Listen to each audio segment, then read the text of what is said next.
আমরা এখন শীতকাল প্রচুর বেলস পালসির পেশেন্ট পাচ্ছি এবং বেলস পালসির পেশেন্টগুলো মূলত হচ্ছে যে মুখ বাঁকা হয়ে যায় এবং যে পাশে মুখ বাঁকা হয়ে যায় সেই দিকটাতেই তার উল্টা দিকে চোখটা বন্ধ করতে পারে না। তো এরকম মুখ বাঁকার যখনই কারো হয়ে যায় এবং মুখে দেখা যাচ্ছে যে পানি দিয়ে কুলি করতে অসুবিধা হয়, খাওয়ার পড়ে যায় এবং খাওয়ার জমে থাকে, এই জাতীয় সমস্যাগুলো যখন একজন দেখে তখন সে ধরে নেয় যে তার স্ট্রোক হয়ে গেছে।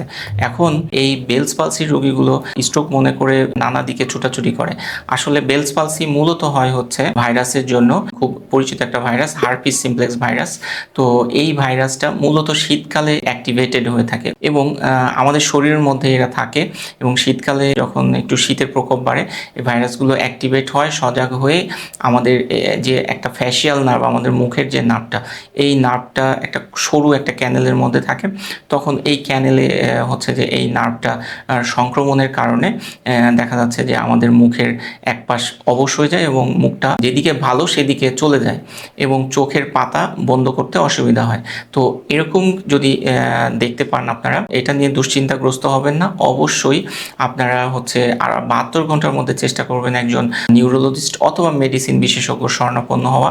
আমরা যদি সময় মতো এই অসুখের জন্য আমরা ট্রিটমেন্ট শুরু করতে পারি, আশা করি আপনাকে একদম সুস্থ করে তুলতে সক্ষম হব।